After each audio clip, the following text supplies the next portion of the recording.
Bismillahirrahmanirrahim. Assalamualaikum warahmatullahi wabarakatuh. Alhamdulillah wassalamu ala Rasulillah wa ala alihi wa sahbihi wa mawala. Rabbi syrah li sadri wa yassir li amri wa hlul 'uqdatam min lisani qawli. Rabbi zidni ilma warzuqni fahma.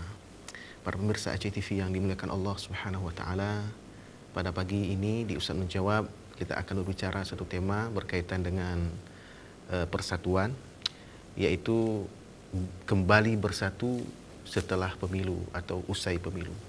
Bersama kita sudah hadir salah seorang narasumber yang sudah tidak asing lagi di layar televisi kita. Beliau bernama Ustadz Said Mahidin SPDI.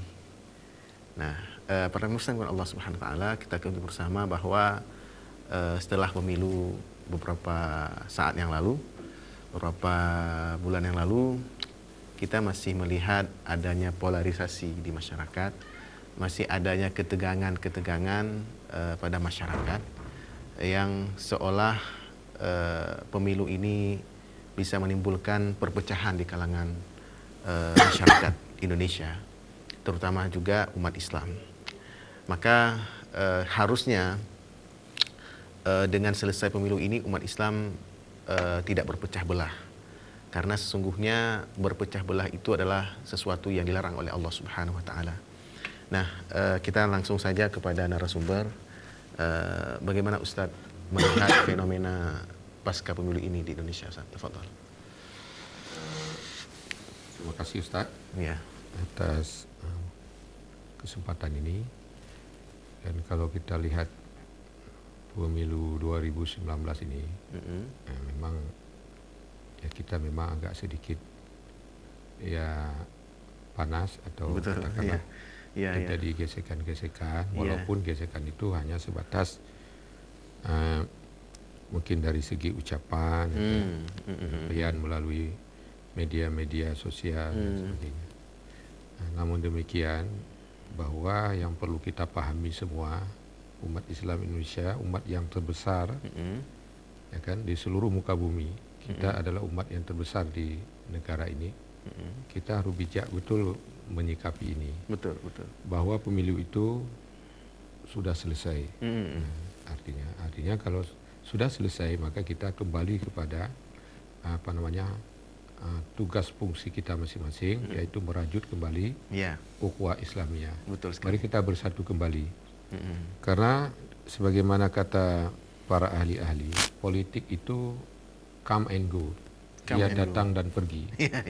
Jadi sedangkan persatuan itu adalah itu forever sifatnya. Jadi sifatnya itu selamanya, harus kita pupuk. Jadi jangan gara-gara orang yang datang hanya sekejap, hanya datang 5 tahun sekali, itu hanya untuk kepentingan bukan sesaat, ya kan? Kemudian kita berpecah, lalu mengabaikan persatuan atau ukhuwah yang lebih besar, yang lebih penting daripada masalah-masalah seperti itu. Nah, kita harus juga paham bahwa umat Islam ini, politik ini kan kita di Indonesia, politik kita ini bukan politik Islam. Artinya politik ini kan diatur oleh undang-undang yang sebenarnya kita ini sudah, jangan nanti kita seolah-olah kalau ini adalah betul-betul seolah-olah kalau ini jihad fisabilillah yang sebenar-benarnya, lalu kita menganggap yang beda pilihan dengan kita, lalu kita anggap itu dia kafir dan sebagainya. Tidak dibenarkan. Oleh karena itu, politik ini hanya instrumen, salah satu instrumen demokrasi yang telah kita lalui dengan baik. Ya. Nah, kita masing-masing sudah berusaha, ya kan, memperjuangkan pilihan kita masing-masing, tapi tentunya keputusan ada di atas, yaitu di tangan Allah Subhanahu wa taala. Nah, jadi kembalilah ke sana. Jadi fa iza azamta fatawakkal 'ala Allah. Apabila kamu sudah bulat, maka bertawakallah pada Allah. Tawakal itu bukan hanya pada saat kita berjuang, tapi setelah itu juga. Nah, jangan nanti kita masih mengungkit-ungkit masalah-masalah kampanye dulu, masa-masa dulu. Jadi mempanah-manasi situasi yang sebenarnya sudah selesai. Karena itu mari kita bersatu kembali, mari kita rajut kembali ukhuwah. Sesungguhnya Allah kan menjadikan kita ini adalah umat yang satu, umat yang wasatan. Nah, mari kita berbeda-beda pilihan dalam politik itu hal yang wajar dan biasa. Dan sepanjang sejarah, maka pilihan itu pasti berbeda-beda. Tidak mungkin orang akan memilih hal yang sama dalam politik. Oleh karena itu, politik ini mari kita anggap bahwa dia itu sudah selesai, dan kita ini sekarang mari kita bangun kembali. Nah, apa yang perlu kita isi untuk membangun kesejahteraan umat Islam untuk 5 tahun yang akan datang dan seterusnya. Saya kira itu dulu, Ustaz, yang mungkin bisa saya baik. sampaikan. Para pemirsa yang Allah, juga kita perlu lihat, Ustaz, bahwa fenomena-fenomena persatuan ini kalau kita lihat dari masa ke masa itu sedikit berbeda ya. Misalnya dari awal-awal 40-an, tahun-tahun 40-an itu persatuan kebanyakan kita kaum muslimin itu dalam organisasi. Ya, bahwa Muhammadiyah solid dalam Muhammadiyahnya gitu kan. NU dalam NU-nya, Al-Wasliyah dalam Al-Wasliyahnya dan seterusnya. Kemudian belakangan juga ada ormas-ormas baru, misalnya HTI dengan HTI-nya dan seterusnya. Kemudian saat kemudian ada penistaan agama yang dilakukan oleh Ahok, kemudian umat Islam disatukan tidak oleh organisasi-organisasi lagi, tapi oleh satu-satu isu. Nah, itu kalau isu internal, tapi kalau yang eksternal, misalnya kasus Palestina, kemudian Myanmar ya, sana, Muslim Rohingya dan seterusnya. Dan kita masih belum melihat adanya persatuan-persatuan Islam dari sisi visi misi. Misi-misi ingin memperjuangkan Islam sebagai rahmatan lil alamin. Nah, Ustaz melihat bagaimana model-model persatuan yang kita sebut tadi, Ustaz? Jadi kita begini, memang dalam sejarah politik Indonesia itu sebenarnya dulu kita pernah berangkat dari politik identitas. Betul. Itu dulu ada Masyumi, ada NU, ada Partai Perti, ada yang lain-lain itu. Pernah berangkat dari situ. Tapi pelan-pelan orang mulai melihat politik identitas ini juga ujung-ujungnya adalah kepentingan. Nah, ini juga misalnya kepentingan. Jadi kalau orang mengatakan politik itu adalah untuk berjuang, untuk ini, itu kita setuju untuk berjuang. Tapi kadang-kadang sistem kita, sistem politik di Indonesia, itu tidak ada ruang untuk berjuang seperti itu. Mau tidak mau orang harus mengejar kepentingan apa. Makanya orang jemaah pada zaman sekarang, makanya perlu juga dipahami oleh umat Islam bahwa itu politik itu hanya sementara saja. Hari ini si A partai A, besok dia sudah partai B. Jadi sebenarnya walaupun dia mengatakan ketika dia partai A, dia mengatakan inilah identitas kita, ini perjuangan kita, ini begini. Tapi ketika dia pindah ke partai B, dia juga memperjuangkan apa identitas yang lain. Nah, jadi artinya politik identitas ini sudah mulai ditinggalkan orang, ya kan? Sudah ditinggal orang. Kenapa? Karena tidak ada orang yang memperjuangkan pandangan secara identitas itu. Nah, inilah yang perlu disadari oleh umat Islam. Artinya yang paling penting di dalam politik umat Islam ini, gerakan politik ini adalah semua orang harus berpolitik untuk kepentingan Islam dan umat Islam. Partai apapun dia masuki, itu komitmennya. Nah, jadi kalau itu yang dia menjadi komitmen adalah, maka ada kesatuan, ada titik temu dia.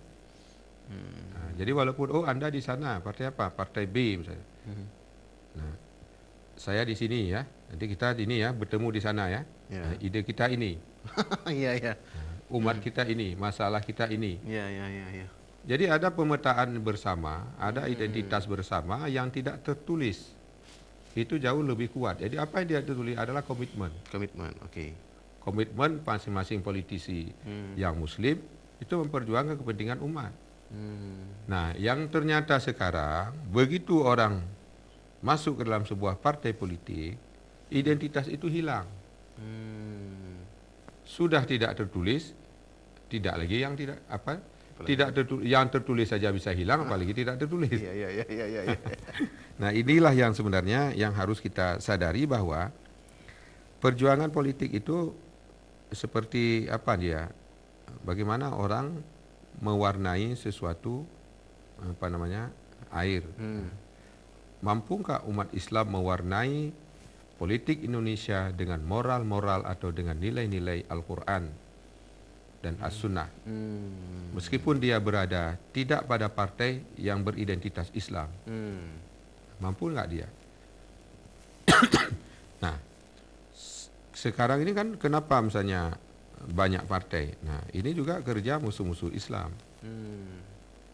Nah, bagaimana menghancurkan suara umat Islam yang ini, yang mayoritas? Bikinlah banyak-banyak partai. Nah, kalau banyak partai, maka suara umat Islam itu pecah berkeping-keping, tidak punya kekuatan. Banyak tapi tidak bisa berbuat banyak. Tidak bisa berbuat banyak. Itu seperti buih di lautan. Inilah yang dikatakan oleh Rasulullah. Kalian nanti jumlah kalian banyak, tapi kalian seperti hidangan di meja makan. Orang memperebutkan kalian. Apa yang diperebutkan? Suara. Nah, setelah diperebutkan suara, ya sudah, selesai sudah. Nah, orang dapat kekuasaan. Jadi orang yang pesan-pesan Al-Quran, pesan-pesan moral dalam politik Islam itu, dalam Al-Quran itu tidak terbawa di situ.